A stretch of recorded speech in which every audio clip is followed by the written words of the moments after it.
Hey everybody, this is DJ Vinyl Vertigo. Welcome to my channel, and welcome to another episode of the Chaka Files. This is number 5, the Chaka Files number 5, and we will be talking about a specific record. Every time we do an episode, we're going to talk about a different record. Rufus featuring Chaka Khan, or something that Chaka Khan was involved with. So, getting lots of really great responses from people. Thank you so much for all the responses, the comments, and the likes and all that stuff. Getting lots of subs. And if you haven't subbed yet, maybe you might want to sub to this channel so you can always get notifications knowing when we're going to do another episode of the Chaka Files. Also, hit the like, that always helps the channel. And if you want to share any information or anything you like, or comments or whatever, just throw those in the comments section. I always love to hear from people. All right, so without any further ado, we're going to talk about this record, this incredible record by Rufus featuring Chaka Khan. And the name of the title of this record is actually the name of what the band was before they were Rufus, and before they were Rufus featuring Chaka Khan, and after they were Smoke, I believe. So, Ask Rufus. They actually called themselves Ask Rufus for a while, and that's way before Chaka was involved. This is Rufus featuring Chaka Khan. I think it's pretty evident what was happening here. There's a large picture of Chaka Khan, and then small throw-ins of the rest of the band. I think that was very telling of what was going on. I think this was Chaka was starting to break out and really coming into her own as eventually a solo artist. And it's pretty clear what was going on here. I'm sure that probably wasn't really liked by a lot of people, but yeah, I noticed that right away. I want to tell you a little story before I tell you about the record. Um, um, by this time, I was totally like a fanboy of Rufus featuring Chaka Khan, and I found out that this record was coming out. And you found out probably on the radio. I found that out because we didn't have the internet then. We didn't have cell phones, anything like that. So it's either word of mouth, or you saw somebody talk about it on Soul Train or some show, or the radio, or in some music magazine, things like that. So that's how you got your music information, pretty much. I found out that this was coming out, and I found out the day it was going to be released. And I went to my local record store. I don't even remember the name of it. This is in the Bronx, New York. And here I am taking my little 16-year-old self, 15 or 16-year-old self, over to my little local record store, and they weren't even open yet. And I knew the record was coming out that day, and I was standing there waiting for the store to open, and the people were inside, and a truck came up. A delivery truck came up, and of course these boxes came out, and I knew exactly what that was. It was all the new releases or things that they had ordered that were coming into the store. So that very day, those records were coming right there at that very day. And so um, the store opened. The boxes were brought into the back of the building, and the store opened. I go in there, and I'm standing around. I said, I want the Chaka Khan. I'm waiting for the Chaka Khan. So they're cutting open the boxes, and they pulled out the Chaka Rufus featuring Chaka Khan. Asked Rufus before they even put a price tag on it. I had my money ready. I said, just hand it over. So it never even had like a price sticker on the shrink. I bought it right out of the box, basically. Yeah, that's how obsessed I was. Anyway, so I'll never forget that. I think that was one of the only times I did something like that. I think the other time that I did something like that was probably Songs in the Key of Life with Stevie Wonder. Yeah, I was online. I stood online to get that one. There was a long line of people waiting to get that one. But anyway, that's a nice gatefold. There's Chaka right there. Nice photograph. And then a beautiful photograph of her with all that hair, that mane of hair that she has. Okay, and nice. This is like, it's almost like a sepia. It's a black and white. It's not really sepia. It's a black and white cover. Um, Photography by Brett Lopez, and the album design by Rod Dyer, and art direction by Frank Mulvey. Um, so anyway, let's just dive right into it. and it has its signature logo for Rufus featuring Chaka Khan. And this record shows the chops that the band had. This album really shows the jazzy chops that this band had, and it was definitely a collective effort. I think it was not just listening to Chaka play. I mean, sing. It was listening to these guys play. I mean, all the records they always played really well, but this record in particular, you really hear the expertise of the artists on this record. And I mean, this band just smoked. This is a smoking record, and it starts out with this rousing up tune that was a single for this record called "At Midnight, My Love Will Lift You Up." Great funk tune, again with their specific sound. From what I understand, Andre Fisher was talking about the fact that the rhythm section was this very special rhythm section because he was in the middle, playing the drums, but Tony Maiden and was it Tony Maiden and I can't think of the other guy's name. My mind is really gone. Anyway, the guitarist and the bass player were so in sync with one another, but one of them always was behind a little bit. The guitarist was always a little bit behind, and the bass player was always a little bit rushed, and they kind of balanced each other out. And they always played to the way Chaka sang. Chaka has a very specific way that she sings. She has kind of a staccato sound, not a staccato sound, but she has her own rhythm. She doesn't go with the flow in terms of the rhythm. She finds her placement of words that are very unique. And if you are familiar with Chaka Khan, you've heard the way she does the things like that. That's the way she sings. And so all of the musicians now, the current musicians in this band, have always worked with singers, and so they've always worked around singers, and they figured out how to put their music, play their instruments to suit the vocalist. And so they actually would pick up the temperament and the attitude of the singing of this woman and put that in their playing. And so that's why this band works so well together. And Andre said it was very tricky as a drummer to keep up and to slow down and keep up with all the instrumentation that was going on, and to be listening to what Chaka's doing, so that way he could play correctly and play in sync, and also to just have that great symbiotic relationship with the other musicians. So they worked very hard on this record. At Midnight, it's kind of almost like a dance song. It's a fast funk tune. It's very bright. It just it goes right into this bum bum da da da da da da da da. I mean, you're ready. It's a bright sounding song, and it's really fast, and it really hits hard. Chaka Khan just throws herself way into this. Her background vocals are just so incredibly in sync with herself. She has these really interesting vocals that she does. And again, they always had posters in their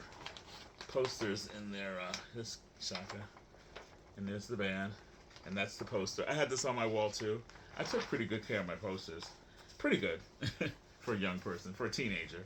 They didn't get ripped up and anything like that. So anyway, I still have the original poster. This is my original OG copy from back in 1977, and on ABC Records. Okay, this was produced by Rufus. This is the first time that Bob Monaco was not put on the label, on the cover, as a producer. According to Andre Fisher, Bob Monaco was key in getting Rufus to where they needed to be in the business. He introduced them to the right people. He got them, introduced in the door to get record deals and to get really great gigs and the great tours and all that kind of stuff. But as producer, according to Andre Fisher, he was not actually the producer, but he was given producer credits but he didn't really actually come in to produce. He didn't really do stuff in the studio, but his name was there as producer, and mainly I think mainly because he was so instrumental in keep getting this band the attention that they needed. The business is kind of like that sometimes. Things are said and done, and the truth comes out later, and all that kind of stuff. And it's all good because everybody, there was no negative feelings that he was when he was talking about that. He was just laying it out, the truth about it. Anyhow, this album is produced by Rufus themselves. So they self-produced this record, which is probably they always did, and that's what I was trying to tell. What I was saying that to say, that they probably always just produced themselves anyway. But this is the first time that it was official that it was produced by Rufus, recorded at Ken Dunn Recorders in Burbank, California, engineered by Gary Starr, and the strings arranged and conducted by Claire Fisher. And we'll talk a little bit more about some of the other people on this record as we get into the songs. At Midnight lifts you up really great. Close the Door, beautiful blue, slow tune, just really, really nice thing. It's very, again, there's a lot of jazz taste in a lot of these songs. Close the Door is a great, great tune. Then they go into this medley, and that's where we're going to talk about some other people that are on this. There's a medley called Slow Screw Against the Wall, and that's for 2 minutes and 17 seconds, and then another 18 seconds long, A flat fry. And it starts out really smooth and quiet, and then it gets really funky wild, and there's some really wild guitar going on in there. The guitar work is done by Ronnie Wood from the Stones, from the Rolling Stones. So, and I just realized that like not long ago. I never really looked at it. Sometimes I look at everything, and I didn't even notice back in the day that Ron Wood from the Stones is on this album. So that's pretty interesting. Then they go into Earth Song, which is this really cool, beautiful song about the earth. I mean, these guys are hippies, so it's this beautifully crafted song that talks all about, the earth and how it's crying and all that kind of stuff, and we have to take care of our world and all that. And they finish up, and again, remember, this is not the CD days, this is the vinyl days, so there's not a lot of songs. CDs have so many songs. You have 15 tracks and all this. Here you have, on the first side, you have 1, 2, 3, 4, 5 tracks, and the second side you have 4 tracks. So there's 9 tracks in total. We finished up the first side with great song, and I believe it was the single, "Everlasting Love," and it's a funk ballad. And just on this other channel called Funk and Stuff, they just had a video that a podcast that they were talking about the best funk ballads. And so, not soul ballad, not a gospel ballad, not a sweet like power ballad, but funk, like a funk ballad that has that real heavy bass, has some really cool guitar riffs. The singing has that kind of funk sound to it, and again, or comes from a funk band doing a ballad, like for example, I can't think of anything right at this moment, but the Ohio Players had some slow songs that they did, and those are considered funk ballads as opposed to their fast stuff, their funky wild dance stuff. So, "Everlasting Love" is this beautiful, beautiful, beautiful ballad as only Chaka can do, and of course Chaka does that. Her first verse, she always starts pretty low.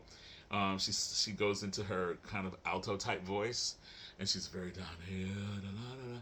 And then by the second verse, she's way up here, and she's shouting, and she's wailing, and she's a siren, and she's just killing it.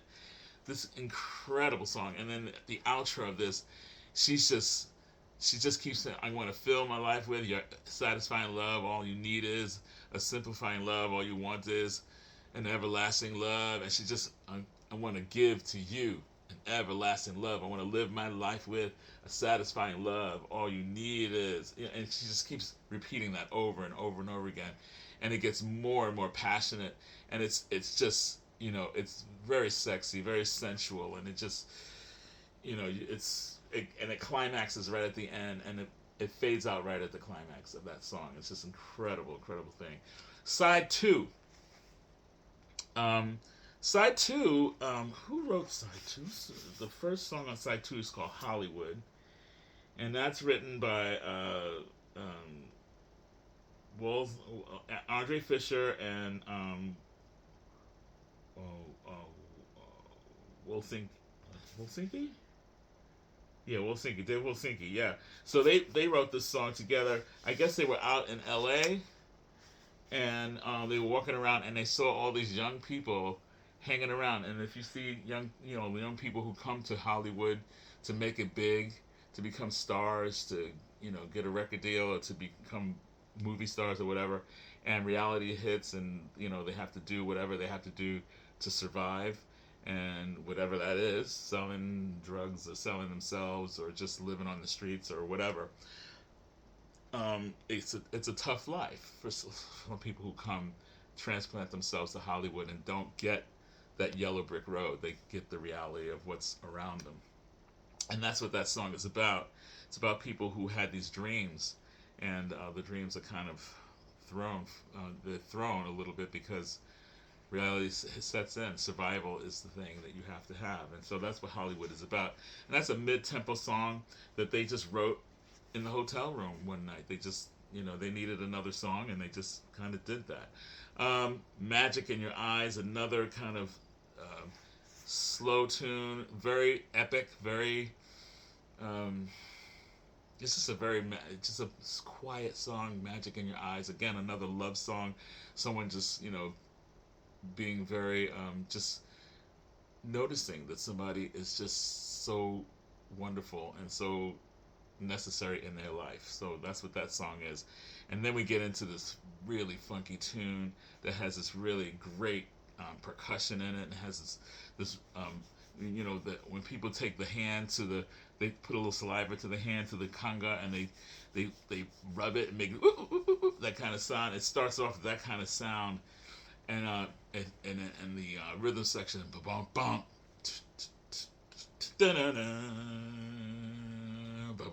and again Shaka comes in with a low, sultry, sexy voice, and she's talking about there'll be better days.